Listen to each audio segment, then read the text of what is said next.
Hello, everyone, and thank you for joining me in this presentation, Understanding Psychedelic Psychotherapy from Bum Trips to Breakthroughs.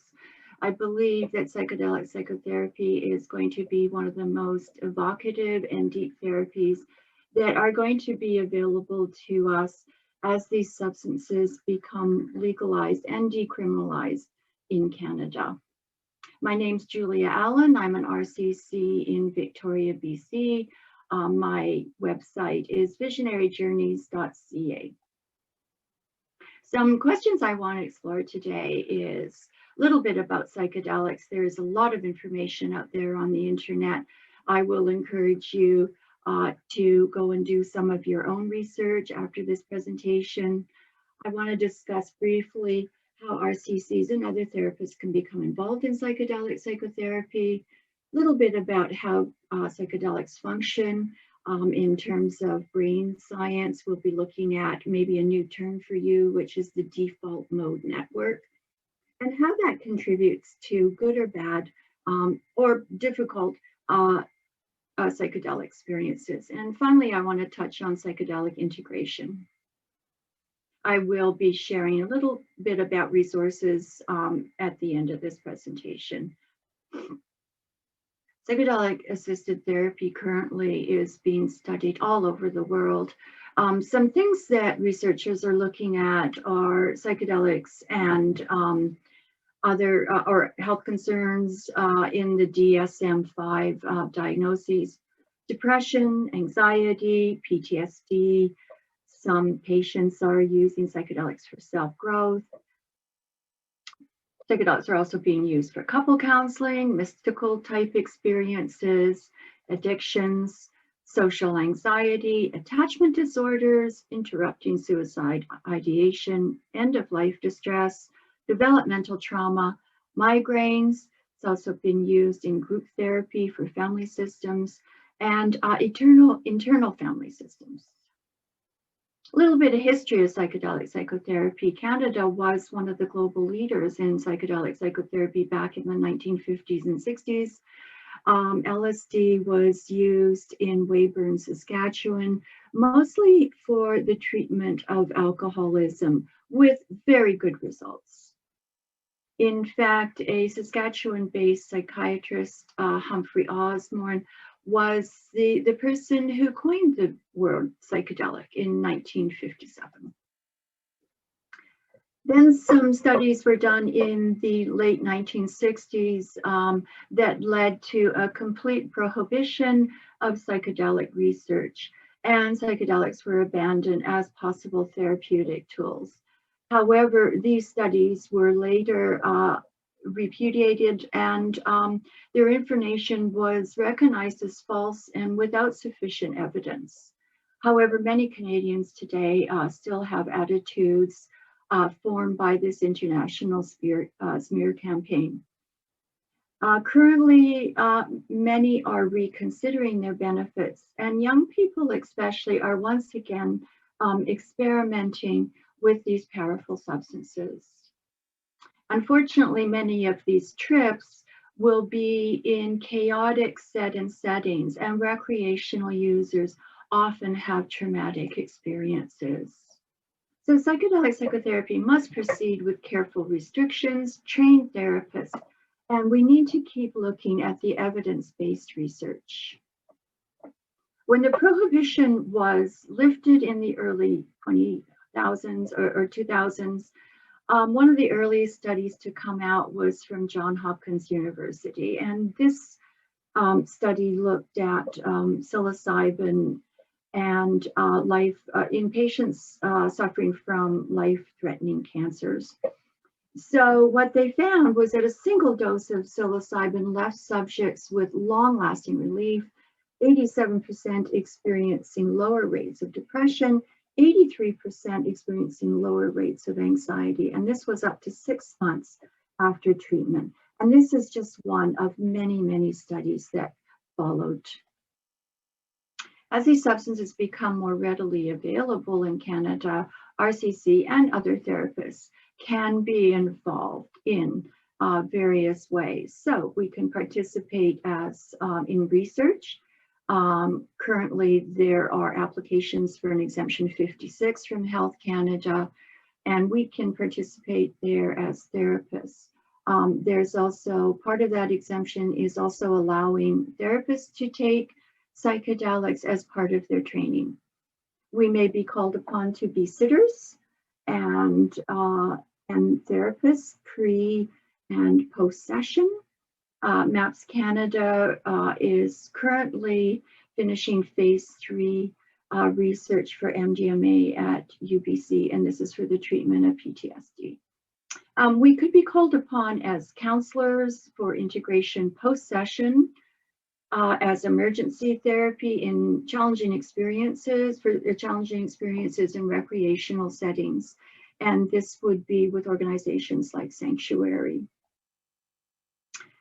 How do we prepare for psychedelic psychotherapy? Well, one of the first steps for sure is let's become more informed. Research, study groups, sharing, going to reputable websites. There are many good psychedelic psychotherapy organizations, being developed. Books, podcasts, and training is available. We can join forums, conferences. Right now, there's a lot of virtual space discussions and conferences. Understanding different models. There's a medical model, psychospiritual, shamanic, ceremonial, and just becoming familiar with these different ways of using psychedelics will help us understand what is happening for our clients. Becoming familiar with the different neuropsychological effects of psychedelics, and finally, to develop some psychedelic integration skills. So currently, this sort of what we're considering is that the integration skills are really very important. From a 2006 survey from Arrowwood,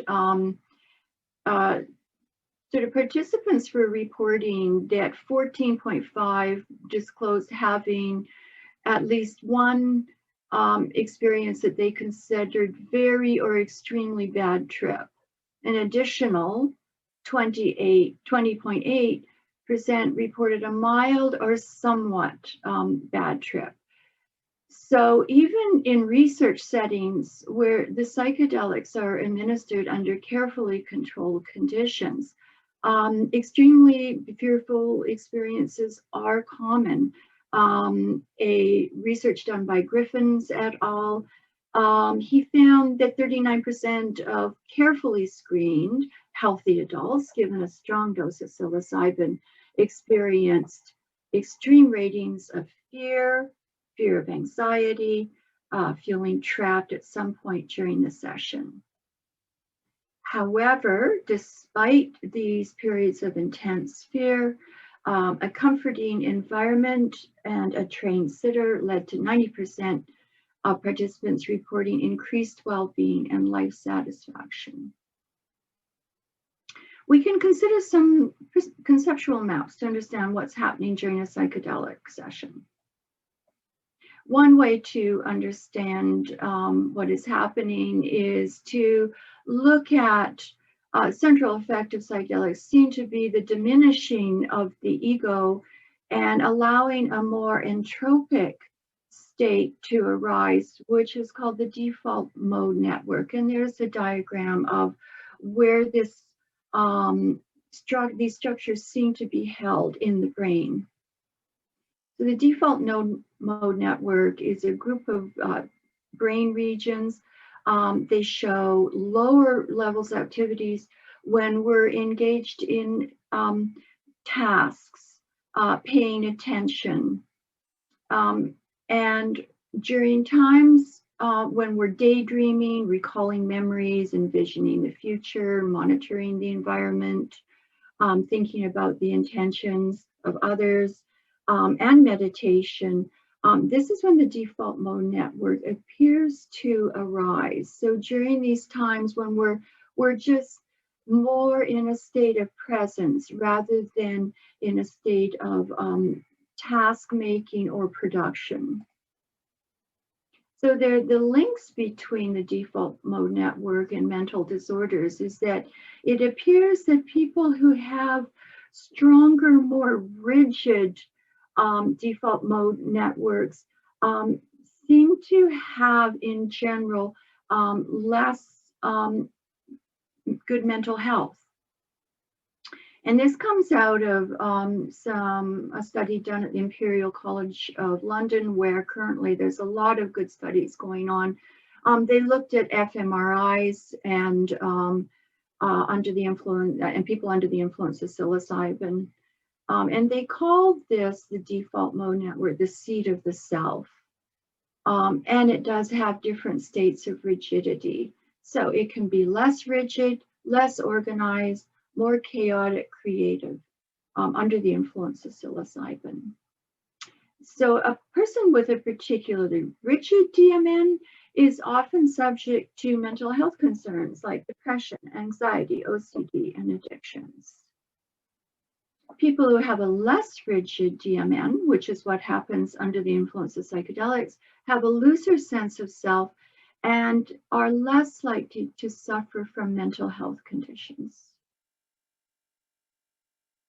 So the creation of a sort of a more entropic, creative, chaotic state of mind puts the usual neural pathways on hold. And that way we can find and develop new neural pathways. And Michael Pollan, in his book, How to Change Your Mind, he talks about this as the snow globe effect. So the psychedelic kind of takes our neural pathways, kind of shakes them up, and then allows us to settle into new ways of thinking and being. However, this diminishment of the ego can also be experienced as very traumatic. So when the stereotypical patterns of thought and behavior are diminished, the patient, the client can experience this as an ego death. The sensory input is so profoundly changed that identity is challenged, old assumptions and structures are broken. And often the ego will sort of bring up images, or or the subconscious mind will bring up images that are frightening: harm, death, violence, skulls, corpses. And this is an attempt by the ego to sort of warn us and to say, gee, something's going on here and this is frightening. But the journey obviously is not physically dying during these times. It's an ego death, but it's not a physical death. And what is actually happening is that the strong pathways are being diminished and new, weaker pathways are being offered by the psychedelic. And this is developing an increase in neuroplasticity. And that means that we can develop new pathways. The next two slides are very interesting. They come again from the Royal College of London, Carhart Harris.